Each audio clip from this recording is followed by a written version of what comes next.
आप सबको जिउतिया व्रत की हार्दिक शुभकामनाएं। आज हम जिउतिया व्रत की कथा सुनेंगे।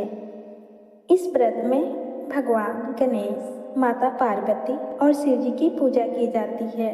शाम के समय प्रदोष काल में भगवान शिव की पूजा कर कथा सुननी चाहिए।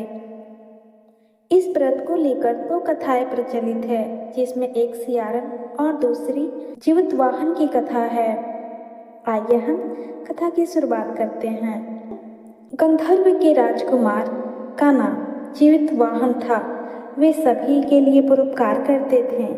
जीवितवाहन के पिता ने जब उसको राजपाट सौंपा, लेकिन उनका मन राजपाट में नहीं लगता था। यही वजह थी कि वह राज्य का भार अपने भाइयों को देकर वन में पिता की सेवा करने चले गए। जीवितवाहन को मलयवती राजकन्या मिली। दोनों एक दूसरे से प्रेम करने लगे।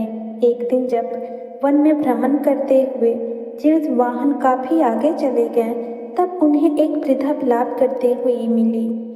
उसने पूछा। वृद्धा ने रोते हुए बताया, मैं नागवंशी की स्त्री हूँ। मुझे एक ही पुत्र है।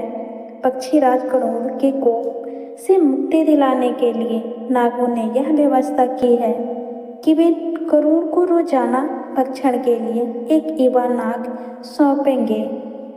आज मेरे पुत्र शंखचूर्ण की बलि के दिन है। आज मेरे पुत्र के जीवन पर संकट है और थोड़ी देर बाद ही मैं पुत्र विहीन हो जाऊंगी। एक स्त्री के लिए इससे बड़ा दुख क्या होगा कि उसने जीते जी ही उसका पुत्र न रहे। जीवितवाहन को यह सुनकर बड़ा ही दुख हुआ। उसने उस वृद्धा को आश्वासन करते हुए कहा, डरो मत, मैं तुम्हारे पुत्र के प्राणों की रक्षा करूंगा। आज उसके स्थान पर स्वयं मैं आपको उसके लाल कपड़े को ढककर विंध्यशिला पर लेटूंगा, ताकि गरुड़ मुझे खा जाए पर तुम्हारा पुत्र बच जाए। इतना कहकर जीवितवाहन ने शंखचूड़ के हाथ से लाल कपड़ा ले लिया और उसे लपेटकर गरुड़ के बलि देने के लिए चूड़ी गई विंध्यशिला पर लेट गए। नियत समय पर गरुड़ आए और लाल कपड़े से ढके जीवितवाहन को पंजे में दबोचकर पहाड़ के शिखर पर जाकर बैठ गए। गरुड़ ने अपनी कठोर चोंच से जीवितवाहन पर प्रहार किया। जीवितवाहन के शरीर से मांस का बड़ा हिस्सा नोच लिया। इसकी पीड़ा से जीवितवाहन की आंखों में आंसू बह निकले। वह दर्द से कराहने लगे। अपने पंजे में जकड़े प्राणी की आंखों में से आंसू और मुंह से करा सुनकर गरुड़ बड़े ही आश्चर्य में पड़ गए, क्योंकि ऐसा पहले कभी नहीं हुआ था। उन्होंने जीवितवाहन से उसका परिचय पूछा। जीवितवाहन ने सारा किस्सा का सुनाया कि कैसे एक पुत्र स्त्री के पुत्र की रक्षा के लिए वह अपने प्राण देने आए। आप मुझे खाकर अपना भूख शांत करें। गरुड़ उसकी बहादुरी और दूसरी प्राण रक्षा के लिए स्वयं को बलिदान देने का हिम्मत से बहुत ही प्रभावित हुए। उन्हें स्वयं पर पछतावा होने लगा।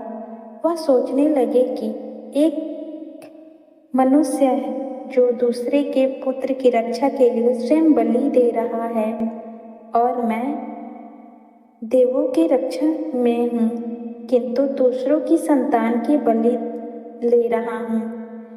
उन्होंने जीवितवाहन को मुक्त कर दिया।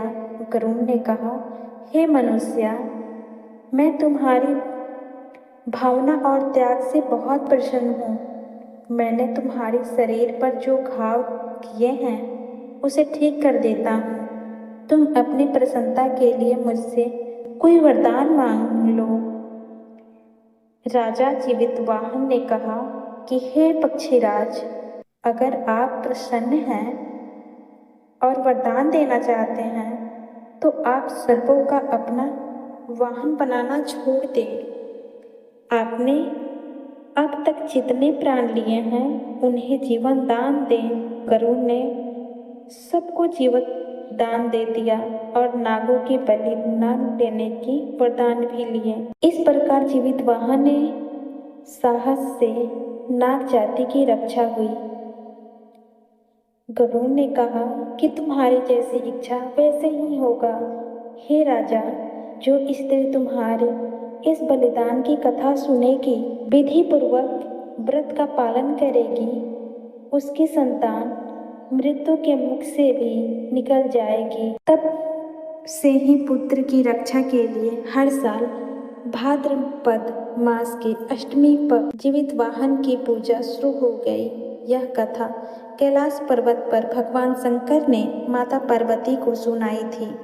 जीवित पुत्रिका के दिन भगवान गणेश, माता पार्वती और शिव जी की पूजा ध्यान के बाद ऊपर बताई गई इस कथा को भी सुननी चाहिए।